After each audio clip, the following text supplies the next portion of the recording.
This podcast contains strong language and adult situations. If that's not your thing, you've been warned.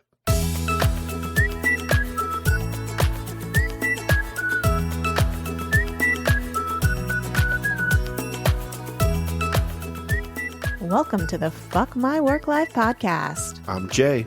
And I'm Kay. Have you ever had a bad day at work? Well, in this podcast, we share your weird, wonderful, and sometimes horrific stories from the workplace. Which may leave you thinking, maybe you don't have it so bad after all. Let's get into it. Let's do this. Hey, fuckers. Hi, ya fucking fuckers. You fucking fuckers. Welcome back to the show. It's another beautiful Wednesday in the world. It is. Is it? Let's pretend it is. I mean, Wednesdays aren't so bad because it's like the downhill of the week. Hump day. For us, because we work Monday through Friday. So it's like the hump day. Yeah, that's right. It's the hump day. That's what I said. How are you, Jay? I'm good. You know, just working, living. I don't know. Cool. I know. mean, same. Yeah. You know, life is, I don't want to say boring. It's uneventful, I guess, at the moment. Well, I mean, We're kind of in that period between winter and spring, and the stupid pandemic COVID numbers are going down. So people are starting to do stuff again. But we've done stuff, but it's been a quiet week, I guess. Should say we've been working a lot of overtime to pay for Willow's Tifuses. teeth and vet things that we talked about in last week's episode. So I just feel like it's been a lot of work, I guess. I understand the boring, uneventful thing, but also, like, we don't need to have something happening all the time. No, I'm definitely more of a homebody. I Yeah. enjoy being home, but every once in a while, you know, I want to go out and do something and have some fun. Yeah. And it's just been a couple weeks since we've done that. Yeah. So that's okay. So this is episode 7 for season 3. And I don't know what I have to say about that. We've got some random... That's all I have to say about that. Mama always said. We've got some good workplace stories for you today. But before we get into those, we're going to talk about... Alcohol. That's right. Because... we drink because we work. That's right. And we are definitely drinking. Do you want to... You want to tell them what you're drinking? I'm a sellout. Yeah, man. So I'm having a Coors Light. I'm sorry, what was that? I'm having a Coors Light. Louder for the people in the back? I'm having a Coors Light. Yeah. Sucker. Yeah, I know. But Well, it was the Bonquet last week. yeah, it was the Bonquet. The Bonquet was pretty good. I actually have one left. I'm finishing it off now. But for the majority of the episode, I will be drinking Coors Light. And I know. But I do have an update. Coors finally still has not given me a pallet of Coors Light. No, So but you did get some free Coors Light. I did. Just not from Coors. Well, I wouldn't say it's free. That's true. That's true. I didn't. I take it back. I didn't have to spend my money on it. Just your time and Just energy. my time. And yeah. Jay's been whoring it for some Coors Light. Yeah, you know. Work in the garage. Yeah. I welded some shit for a local liquor store, and this is my payment. Coors Light. I think you should at least spring for the more expensive beer. He doesn't carry the more expensive Get some of beer. that craft shit. He's got to have Stone. Oh yeah. He's got craft beer there, but I don't want that shit. I know. Because like I can get a 12-pack of Coors Light or a 4-pack of some craft beer, and I'm just not like, I'm not the craft beer guy. I do like going to the local breweries and brewers. I do like going to the local breweries and trying their beers, but as far as like when I go into a liquor store and I'm like, what beer do I want? That doesn't even come up. It's like, just you go straight for the Coors. I go straight for the Coors. Yeah. And you know what? I like debauchery. Yeah. I do. I like debauchery. It's pretty good. It's a little more flavor than Coors Light, a little more alcohol than Coors Light. You know, I mean, Coors is 4.2. Coors Light is 4.2. Bonquay is 5%. I know it's Bonquay from now on. The Bonquay. The Bonquay. Coors Light, the Bonquay. Or not Coors Light. Coors Bonquay. The fanciest of beers. I don't know what accent that is. It's kind of. Well, I mean, the dude's name is Adolf Coors, so. Well, yeah. We won't go into that. Coors Bonquay! Oh, Jesus Christ. Okay, enough about fucking Coors. You guys want to know what I'm drinking? Mm-hmm. I'm waiting for a response that I will never hear. Fuck Coors. I am drinking a local beer. This is from the Lost Abbey Brewery out of San Marcos, California. And I'm drinking their Noble Tendencies Czech style Pilsner. This is 5% alcohol by volume, and I am actually really loving this. It's very light. It's crisp. It is, it tells you what hops and malts it has in it. It's got some Saaz hops, and then the malts are Bohemian Pils and Munich. So there's that. It says it has bright biscuit notes, whatever the fuck that means. I've never had a bright biscuit. What is a biscuit note? Biscuit? Biscuit? No, but it's delicious. I really like this. I will drink this again. That is Lost Abbey Noble Tendencies Czech style Pilsner. If you guys want to share what you're drinking, you can hashtag we drink because we work and show us what you're drinking, even if it's non-alcoholic. We understand there are people out there that don't drink alcohol. I was actually looking at the Budweiser Zero or Bud Light Zero the other day when we were at Bevmo. Mm-hmm. I was looking at the Bud Light Zero and I was like, those cans look pretty cool. Was that their non-alcoholic? Yeah, it's their non-alcoholic. It was the only non-alcoholic beer that was like in the fridge. Oh. We tried a couple. Yeah, we did last January when we did Dry January. Yeah, Coors something. Yeah, we tried a few. I forget what it was, but it tasted surprisingly like Coors Light. Tastingly, surprisingly? It tasted surprisingly. Yeah. Did I say tastingly? Yeah. Oh, it tastingly surprisingly. Yeah, all the non-alcoholic beer. Well, there was one that was real shit. Was it the St. Pauli or something that some dumb shit the clerk recommended, and it was disgusting. But all the other non-alcoholic ones were okay. They weren't bad. We didn't do Dry January this year. We failed at that. But it's been a rough couple of years. Well, we didn't say we were going to do it, so it's not failing. I mean, we also started our January off on like a sort of vacation, and we were definitely drinking for that. And also, after last year, fuck that shit. You felt great. You know what? When you just me. Not fuck that shit. How you felt doing Dry January last year? No. Just how the year went. Just how the year went. Yeah. Like all the hopes and dreams of everything going back to normal were basically smashed. Stomped on the ground and then shoved up my ass. Yeah. And so there were, at the end of last year, I was like, no, I'm not. No, thank you. Yeah. When are we going to San Fran? Okay. Well, I'm drinking the whole fucking time. Yeah. And we did. Yep. And it was great. We had fun. It was a good time. I'm ready for another vacation. I know. It hasn't even been 3 months, but I need another one for sure. Yeah. All right. So that's We Drink Because We Work. Moving on. The Love Boat. I don't know. Our next segmentation of the podcast episode. I have no idea. Okay. Segmentation just sounds like I don't know. It's a weird sounds like sex a act. word. Yeah, sounds like a weird sex act. You know that chapter of the Kama Sutra, segmentation? So our next segment is our weekly distraction. Yes, I'm excited for mine. So but you go first. You want me to go first? Yeah. Okay. So this is kind of where we talk about the things that are distracting our mind from work. Okay, my weekly distraction this week. I don't know if any of you know. I don't know if I've ever talked about it on the podcast before. I don't think you have.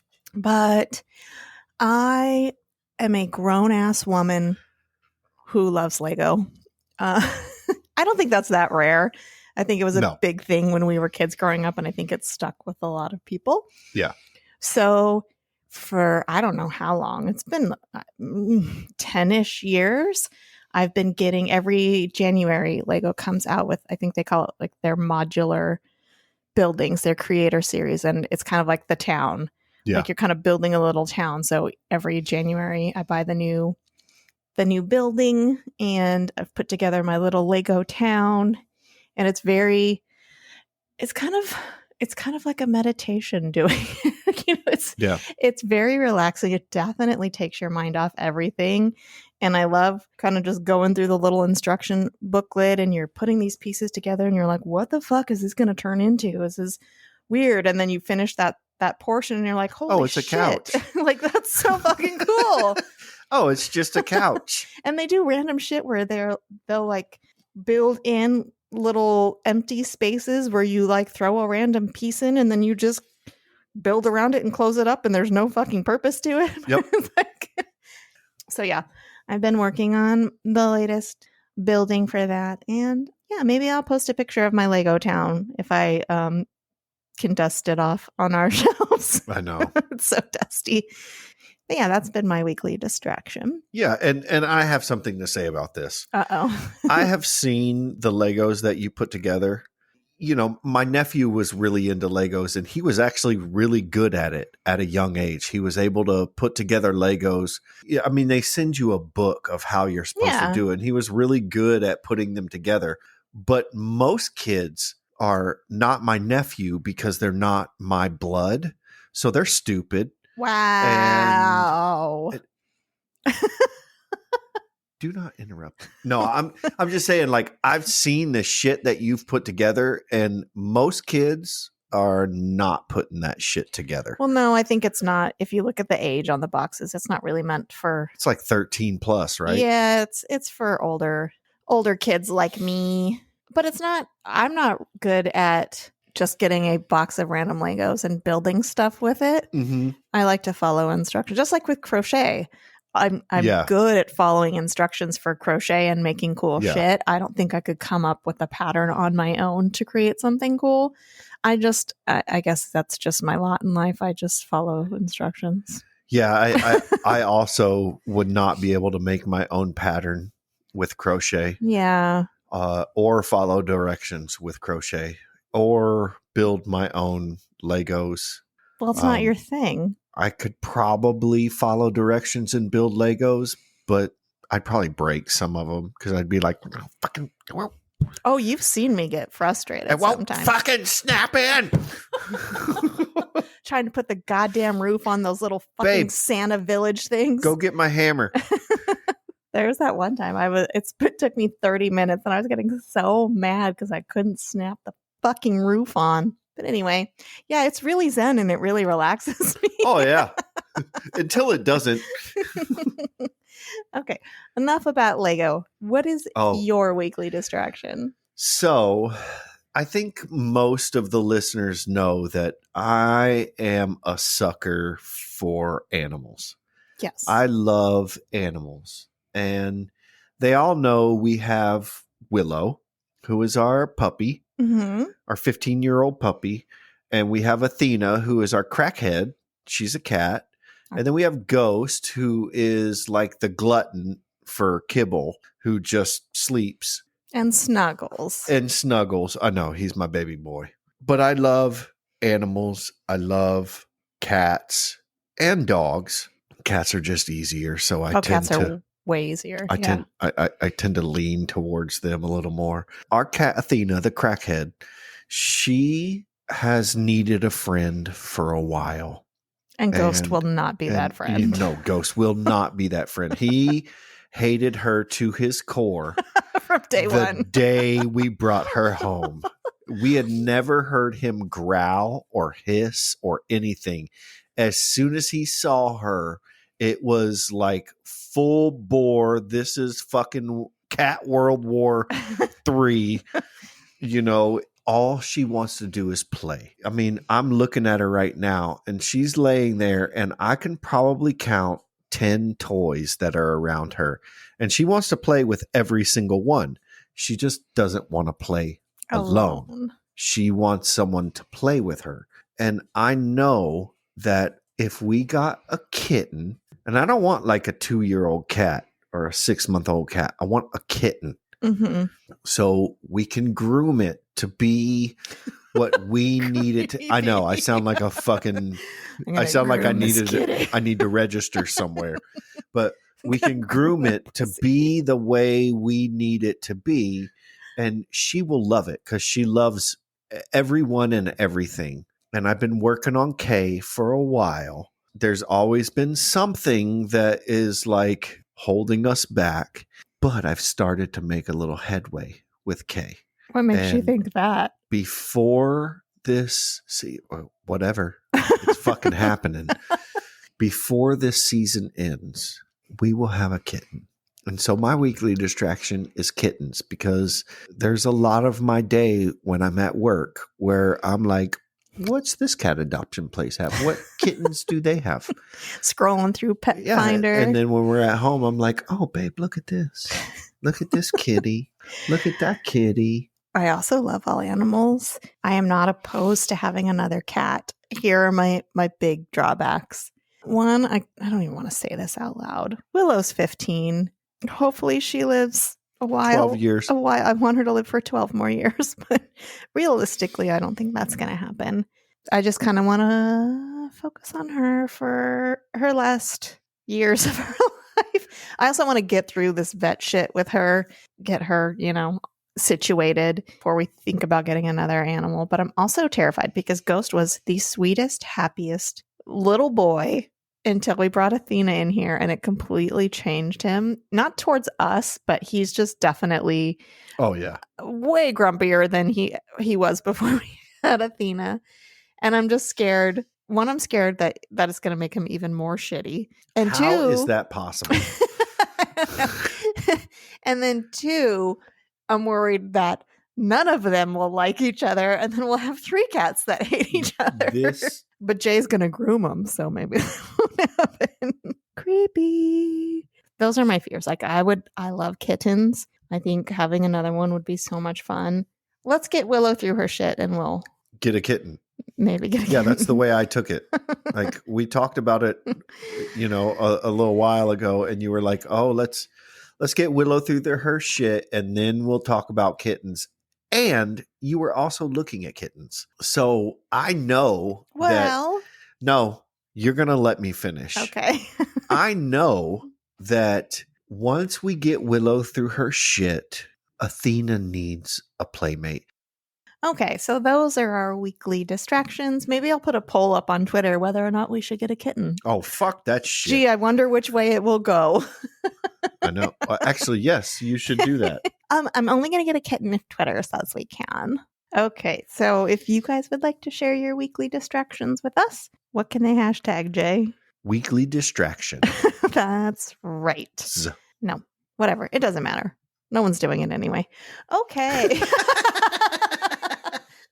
But we're so popular. We're just screaming into the void of life. I'm going to grab a beer real quick, and then we're going to get into some stories. All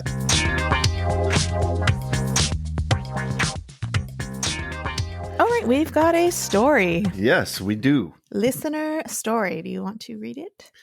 This is from Josh Scar at the Talking Smack podcast.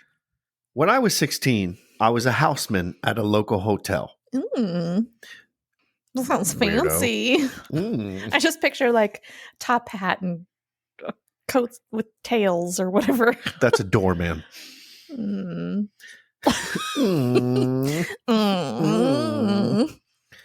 houseman's duty is to make sure the inside and outside of the hotel is clean. So, a janitor. Would you hush? I don't think you should be drinking this beer. It makes you a little too spunky. Spunky? Spicy. Anyway, the houseman's duty is to make sure the inside and outside of the hotel is clean, along with prepping linens and towels for housekeeping. Housekeeping. It's a fancy way of saying custodian. See? One Wednesday night, I was asked to take room service to a room because the in-house pub serving staff was shorthand. I took an order of food and wine to the room on the second floor, and a man answered the door.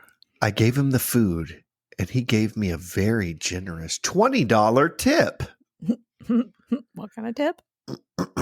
A $20 tip, like a dollar bill. I know.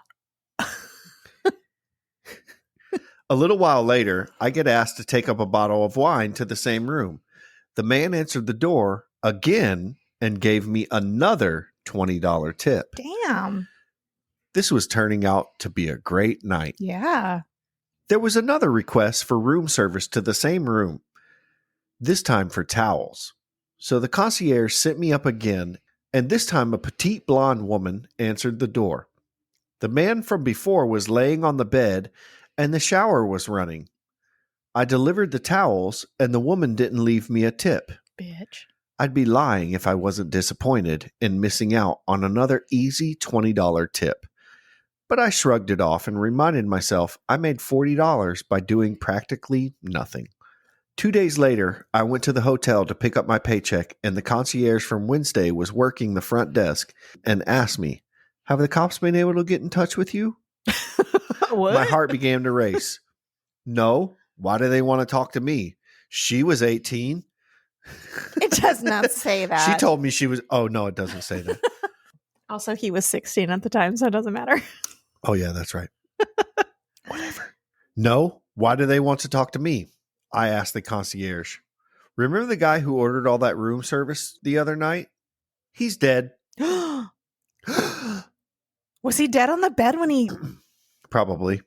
This is like an SVU episode. Where's Munch My Benson when you need them? The concierge asked me to stick around while she contacted the officer covering the case.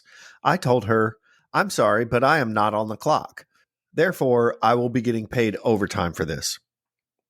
Wait, what? No, that's not in there. Oh. I was just You riffing. What's, I was taking liberties. what the fuck is that word? Ad-libbing? But it's improv. That's the word. Yeah. Okay.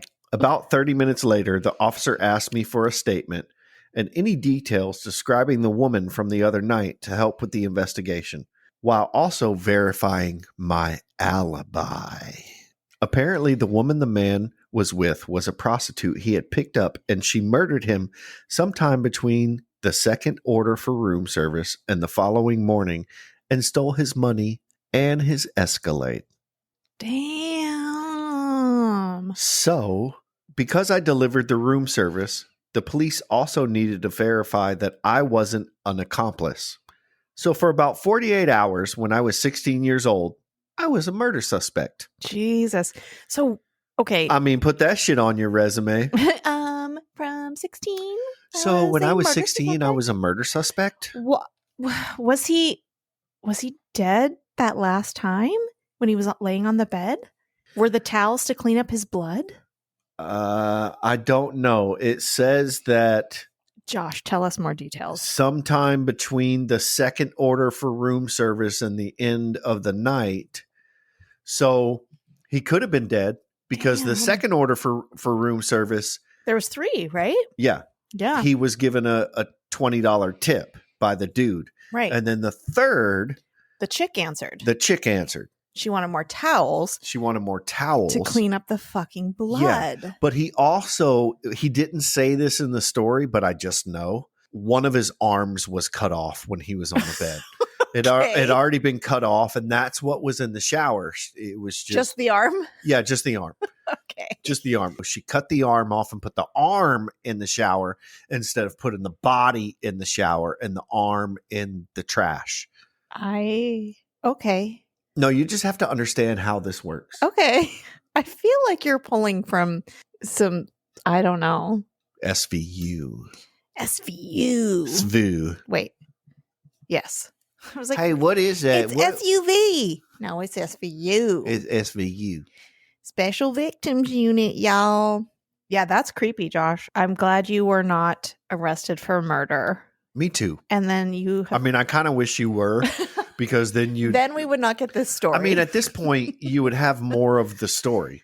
So if they arrested you and then let you go, you would be like, and then I met Richard when I was in jail, and he was a real dick. And he had one too, a real one. A real dick. Okay, thank you for your story, Josh. That's crazy. Yeah, not so. All right, before we get into our next story, we're going to listen to a promo. Promo. So this comes to us from the Casting Views podcast. This is a uncle and nephew team who talk about various topics, and I like them a lot. So let's listen to their promo. Me too. I'm Dan. I'm Lou, and together we are Casting Views. An uncle and nephew chatting on random topics, some heavy, some fun, but we aim to amuse. Don't miss out, don't delay. Subscribe to Casting Views today. You can find us on Apple Podcasts, Spotify, Anchor, and Good Pods. All right. Be sure to check those guys out. Check them out, fuckers. That's right. Fuckers. I wonder what they call their listeners. Casters? Viewers? Caster viewers. CVers? Nah, they wouldn't call them casters, because those are wheels that go on the bottom of something. Yeah. Casting Views, everybody. Our next story is actually a recording that we're going to listen to, and this comes to us from Dustin from the Dustin Can Read and Watch podcast, and he's talking to us about his first job experience. Yes. So we're going to listen to that. Take it away, Dustin. Hey there, this is Dustin from Dustin Can Read and Watch. I hope you all are having a great day and having a good work day, actually. I wanted to tell you guys about my first job ever. At the age of 15, a couple of my friends somehow heard of some open positions in this office space less than a mile from my house. And looking back, I have no idea what was going on, and my parents should have looked into this place, but oh well. Obviously, this was just a part-time job, a couple of hours a few times a week. It was like a small office/retail space in a tiny shopping center that housed the neighborhood arcade and the laundromat. I really wasn't sure what I was getting into when I walked into it. I was just following my friends in. It was like two rows of fold-out tables with two phones on each table. And yes, this was the 90s when mobile phones weren't as prevalent as they are now. I don't even remember being interviewed, really, just basically getting the job instantly, just walking in and getting the job. 15. So everyone there was a teenager. The one there, the longest, was this older kid named Stacy. Before this, I'd never met a guy named Stacy before, and I thought this was a strange way to find out it could be a boy's name. I just thought it was weird. He was kind of a white, trashy type of kid. I mean, I'm judgmental, I know, but he had a mullet, t-shirts that always had holes and were kind of dirty, and this sense of uppity pride like I've never seen before. Anyway, so Stacy showed us the ropes. We were to each get a phone book and start blind calling people for donations. Mind you, this was northern Mississippi, just about 2 miles south of the Memphis, Tennessee border, and we were calling people in Tennessee from the Tennessee White Pages for donations for the Tennessee Highway Patrol Retired Officers Association. My naive little 15-year-old brain did not catch on how fishy all of this was. The pitch was that we were to blind call all these people and coerce them into donations, stating that it was for stuffed teddy bears, yes, teddy bears, to put into the back of highway patrol vehicles so that officers could give them to children as comfort after they had been in an accident.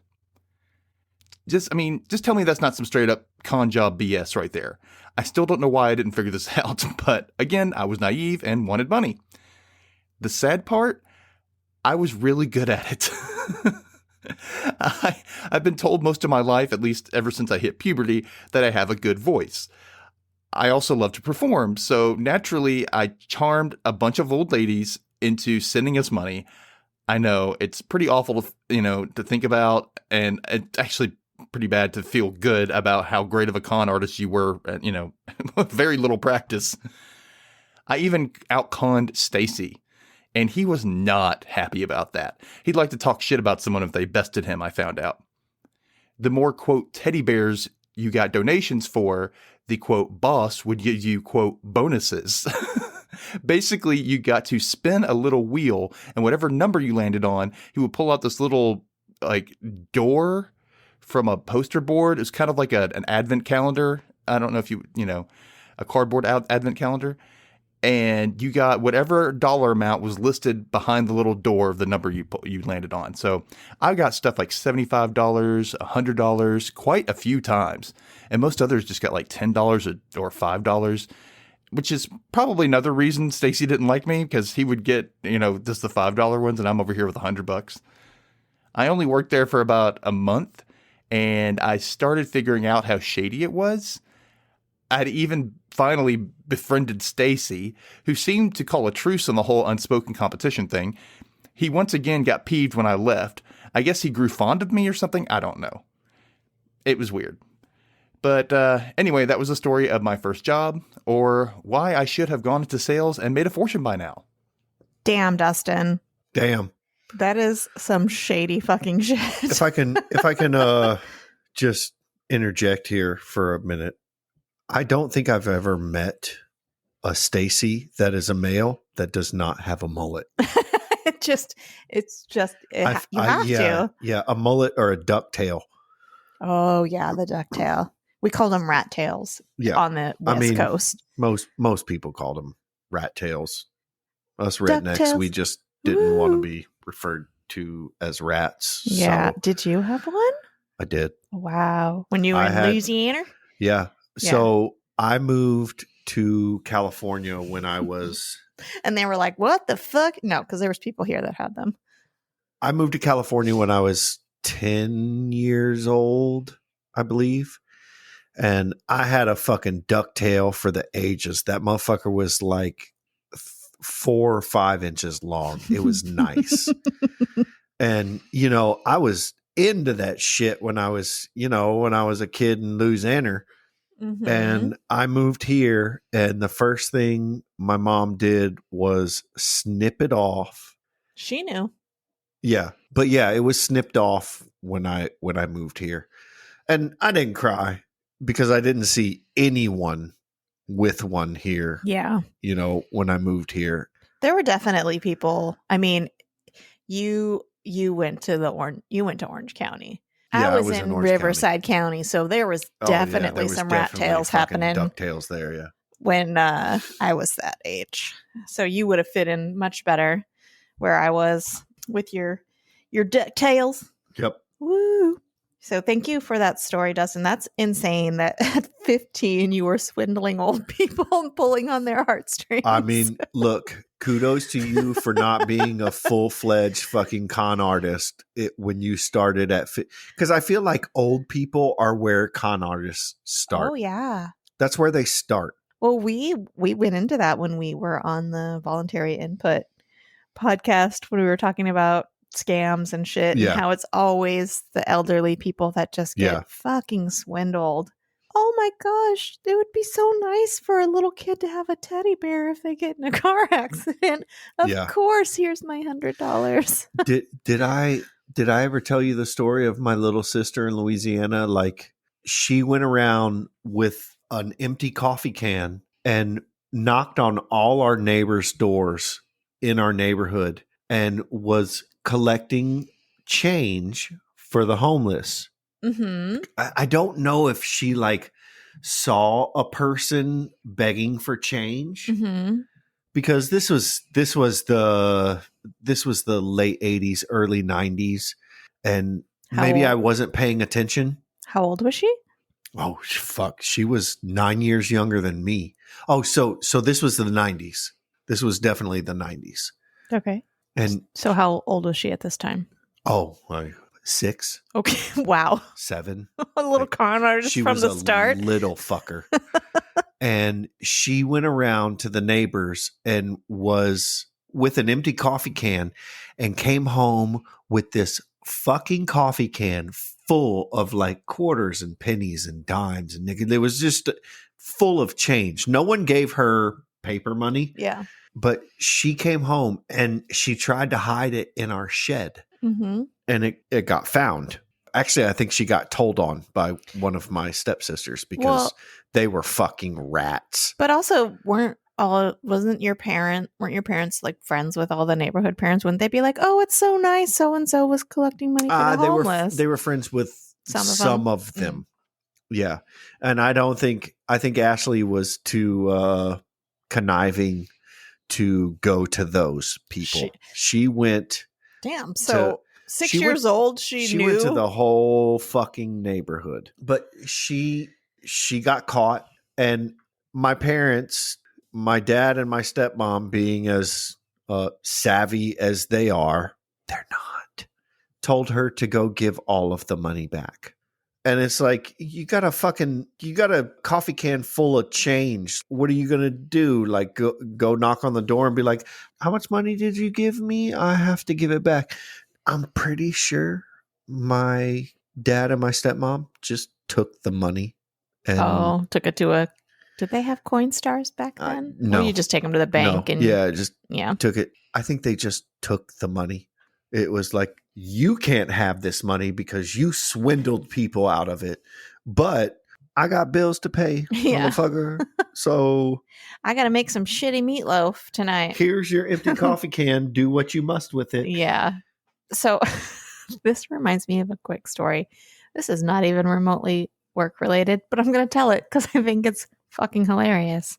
And it kind of goes along with the story that you just told. So when we were kids, so it was me and my 2 older brothers and, some of our neighborhood friends, we were total latchkey kids. So we get home from school, parents wouldn't show up for another few hours because they were at work, right? So we were kind of on our own. Yeah. And God, this is so fucking genius, but kind of horrible. So do you remember scavenger hunts? Do you remember going to birthday parties and there'd be a scavenger hunt where you'd have a list and you'd have to go and you'd have to find the things or get people to give you the things on your list and be the first. Toilet paper, right? And cotton swabs. A paper clip or whatever. Yeah. So, that was really popular when we were little kids to do it at birthday parties or whatever. So we came up, it was probably my oldest brother who is like literally a genius. It was probably his idea. We were bored. We were hungry. We wanted good snacks and sodas. So we would make a list of things for our scavenger hunt and cross off all the shitty things on the list, like a paper clip, an eraser. Yeah. And the only thing left on our list was a can of soda, a bag of chips. Yeah. And we would go around the neighborhood and be like, hey, we're doing a scavenger hunt for a party and all we need is this can of soda. And we would go to every house and do that and come back and have a bunch of sodas and snacks for fucking free. That's fucking genius. Right? That is genius. Like, the only thing left on our list is a 2-pound bag of Doritos from Costco. Do you happen to have that? A full-size Snickers bar. It was absolutely genius. And we got some good snacks out of it. So, yeah, I definitely don't think that was my idea. That had to have been my oldest brother's idea. They were both my older brothers were really smart, and I could see them coming up with this fucking plan. And we executed it, and it worked. The only thing we have left is one medium rare barbecued tri-tip. Santa Maria style. I even kind of feel like there would be like a $1 bill on the list too, and they would get fucking money, Oh man. Fuck yeah. It was, dude, we got to do that. The 90s fucking rocked. We need to find some of our friends who have kids. And send them on scavenger hunts. Send them on scavenger hunts, like one $5 bill, one $1 bill. Yeah. Oh, man. You know what? Kids these days, they're so... stupid? No, that's not the word I'm looking for. I know. Monitored, I guess. Yeah. Parents. Well, they're monitored and they're also sheltered. Kids these days... When we were growing up, sheltered was like was like you were homeschooled. yeah, like homeschooled, and the parents didn't let you play with anyone. But nowadays, it's not even like the parents are sheltering the kids. The kids are sheltering themselves. Well, they're sheltering because themselves. they're playing video games, and that's all they want to do. And yeah, they're staring at their phones. They're staring at their iPads. If they're not, every minute of their life is scheduled for extracurricular activities. Oh, it's soccer now. It's dance classes. It's gymnastics. It's karate. Where we had none of that growing up. It was like, just fucking go outside and be creative and use your imagination and play. Like we had Nintendo and shit, but we didn't.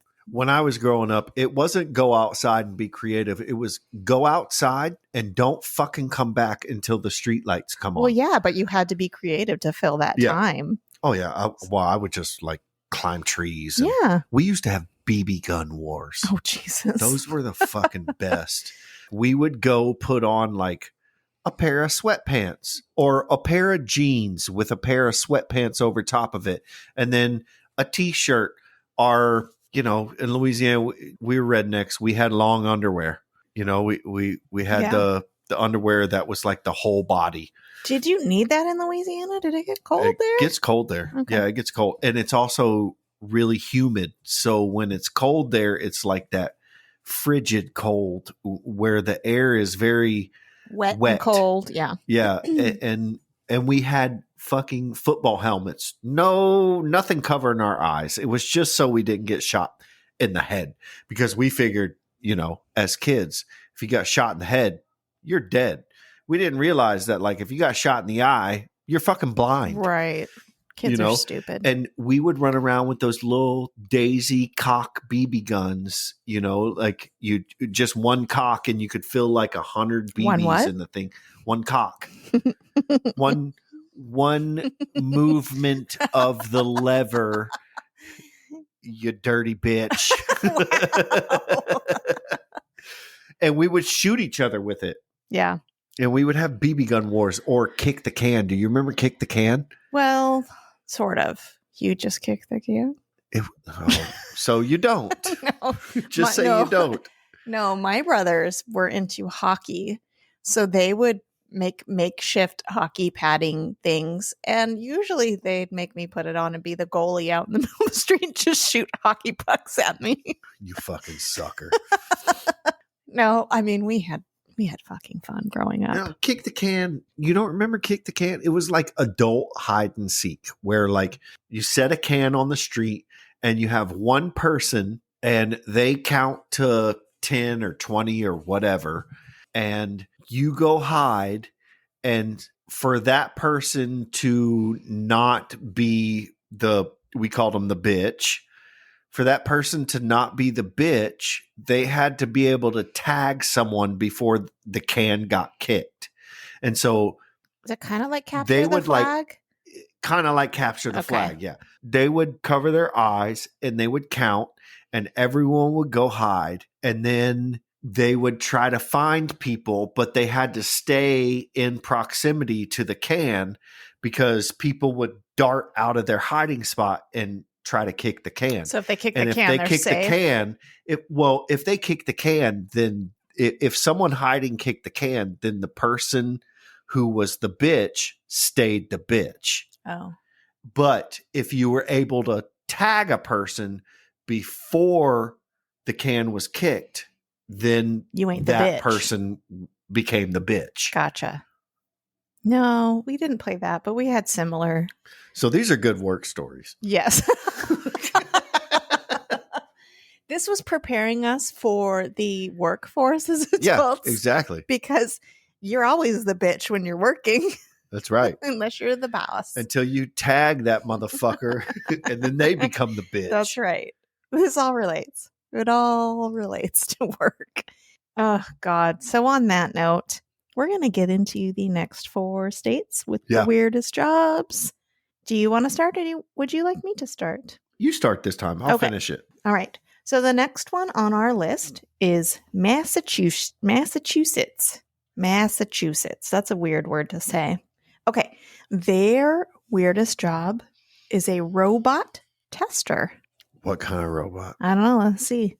Because I feel like a S&M robot tester would be weirder than like Wow, your mind went right there. a robot that Are you brings you tea. Are you thinking more sex dolls than robots? Same shit. I don't think sex Like they all dolls sit like. there and go, Well, sex dolls are just dormant. Robots move and shit. oh my God, put it in further. I don't think they do that, do they? No, they don't. I I have don't no know. fucking idea. I've never had a sex Let me doll. go get the one out of the closet. If you've had a sex doll, please let us know if they do that. Okay. So it says, you may have seen robotics company Boston Dynamics viral videos featuring dog-like robots that can climb stairs or a humanoid robot that can do a backflip. I have seen that. It's fucking creepy. The Waltham-based company is looking for a hardware test engineer who would design and create tests to ensure these machines are capable of their impressive feats. This shit is scary as fuck. Have you seen these things? Like Yes. running obstacle courses and stuff? Yeah. It's fucking, what's that movie where the robots take over? iRobot. No, but probably also that, but not the one I'm thinking of. The one with the Arnold Schwarzenegger. Wait, those aren't robots though, are they? Oh, Terminator. Terminator. Yeah, those are robots, right? Yeah, pretty much. What's the company? I don't know. Cyberdyne. Is it? I think so. So yeah, that's creepy as fuck. I don't want to be one of those. But I guess do. if you're a really smart engineer, you can have that job if you live in Massachusetts. Yeah, a robot tester? No, I don't want to be a robot tester. It'd be cool to be a robot. Can I apply for the job of robot, Yeah. please? Can you make me a robot? You remember the $1 Million Man? Back in the No, that 80s, was like- Bionic. Oh, Bionic Man? No, I think there was two. Yeah. I Whatever. was doing the Bionic It's one. funny, like back then they had the $1 Million Man back then. And it's like $1 Million Man, you're gonna get a robot toe. That's your $1 million. Oh, yeah. It doesn't You buy you know? much. Well, back then, it was a lot more Yeah. than it is now. Yeah, that's what I You was can't saying. even buy a house where we live for that now. Sweet. Drink. You can barely get a tank of gas for that. Yeah, no shit. All right, the next state is Michigan.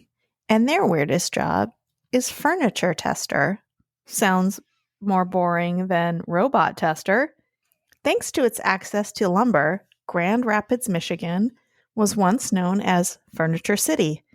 With Lazy Boy Furniture headquartered in Michigan, as well as other furniture makers, the state has many furniture testers who ensure sofas, chairs, couches, and more are comfy. That sounds like a pretty sweet job. Yeah. Let me just sit in this Lazy Boy for 5 hours and let me know. I want to be a mattress tester. I'll let you know how I feel afterwards. Just give me a book and some coffee, and I'm going to sit here all day, and I'll let you know how comfy your fucking chair is. Yeah. Give me my money. I feel like when we bought our mattress from what's that place? Sleep Number? Stupid Sleep Number. I Yeah. hate that mattress. Oh, we need to find the perfect setting for you. Mm-hmm. Lay on your back. And I was like, I don't sleep on my back. who the fuck sleeps on their back? Some people do, but Weird you people. don't. No, I'm not a back sleeper. I'm a side sleeper. You can though. You can sleep on I your can. back. I've seen you sleep on your back.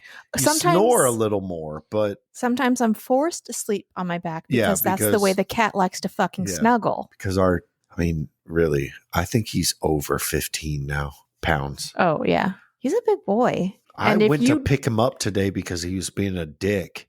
And I was like, you're not 15 pounds. There's no way you're still 15 pounds. Yeah, if you don't lay on your back sometimes when you're trying to go to sleep, he will not let you sleep. So sometimes you just are forced to Yeah. do that. So yeah, I'm furniture tester. Yeah, furniture tester. All right. You've got the next two. All right. The next one is Minnesota. And their Minnesota. Minnesota. Oh, And don't their you know? weirdest job is, Professional sleeper. dude, I want to do that. Okay, do it. It's no, like the job. Oh. I want to do that. I thought you meant the accent. No, you said what the job was. Yeah. Out of turn because it was supposed to be me saying I it, know, but I really wanted to whatever. do the accent. Professional sleeper. People are often employed to sleep by pharmaceutical companies, bed or pillow makers, or sleep researchers. Minnesota has one of the largest health research industries in the country, including the Minnesota Sleep Institute, MSI. Sign me up. Yeah, no because shit. I would like to know why I don't sleep anymore. One, and I'll get paid for it. Yeah. And then I could talk in that accent all the time. Oh, don't you know I just can't sleep? Don't you know? I just can't sleep anymore. I know. don't know why it is. I try to do the Minnesota accent and it just turns into Irish. Oh, don't you know? You fucking wanker, yeah. I love the Minnesota accent. It's so much fun. That's enough. Okay. I just gave her a look. Okay, and the last one for today is Mississippi. Mississippi. And their weirdest job, which is weird for the rest of the country, it's probably not that weird there, is alligator wrangler. Okay. Right? Okay. There may be as many as 38,000 alligators in Mississippi, and workers working for the Mississippi Department of Wildlife and Fisheries are sometimes needed to remove the large and dangerous animals from residential areas. Damn. Yeah, so these are the guys you see on YouTube that like some 18-foot fucking alligators walking through someone's front yard. And then there's some dumbass with like a pole on and a rope on the end of it, and like a slab of raw meat, thinking they're gonna like wrangle this thing, this 1,000-pound fucking dinosaur, basically, into their truck. Well, I want to speak to an alligator wrangler. I want to know how their life is. Yeah, I mean. It'd be cool to talk to look, they would have fucking stories. Oh, I'm telling you, like, they probably are missing fingers and feet. Like multiple feet. Fuck digits. Like they're missing whole parts. Like feet, hand. I feel like their elbow. Job would just missing the elbow. Yeah, just missing the elbow. Everything else is there. Yeah, everything else is there. Well, it's because they were robot testers. Yeah, you get the robot arm. Yeah. To replace the elbow. It's like Luke Skywalker. He got his hand lopped off. I know you don't know. I mean, I know he got his hand lopped off. And it was like... Didn't his dad do it? Or no? I don't know. I don't know. Yes. I have no idea. I don't either. Sorry. Not a Star Wars fan. I'm not against it. I'm just not into it. I like Star Wars. It's just I'm 40 something now, so yeah. But you were of the age where it was my brothers were, fucking into it. But I also got out of that age 10 years later. Yeah, and then it was just Star Wars, and now there's like 4,050 of them. Yeah, and I'm like, I'm not keeping up with that shit. I've just never been a science. I love Star Wars, and eventually one day I'm going to have a lightsaber. So when someone fucks with me, I can just be like, it not even cut them with it, just show it. Yeah, like. Anyway, no hate to all you Star Wars fans out there. It's just not our thing. Anyway, if you live I like Star Wars. It's not her thing. It's not my thing. I like Star Wars. I just haven't kept up on it. Yeah. Okay. So if you live in Massachusetts, that's a fucking Massachusetts. Yeah, I don't even think you say the T's. Massachusetts. I think. No, you say the T's. Massachusetts, Michigan, Minnesota, or Mississippi. If you live in any of those states and you think you have a weirder job, let us know. Massachusetts. Massachusetts.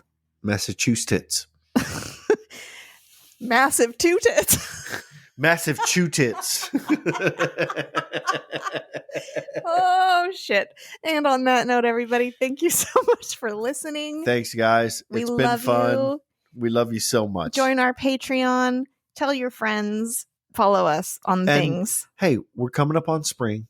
Go adopt a kitten. Yeah. Because we're going to. Adopt, don't shop. Okay, we love you, fuckers. Bye. Bye, fuckers. If you have a workplace story you'd like to share, email it to us at fnwlpod@gmail.com. or call the rant line at 310-818-3273. You can find Fuck My Work Life on all major podcast platforms. If you like our podcast, please consider giving us a 5-star rating on Apple, Spotify, Good Pods, or Podchaser. If you'd like to become a patron, check out our Patreon, where you can get access to all kinds of fun perks like swag, bonus content, and virtual happy hours. And of course, please remember to support indie podcasts. They're working hard to provide amazing content for you. Yeah, man. Yeah, man. Until next week, bye, fuckers.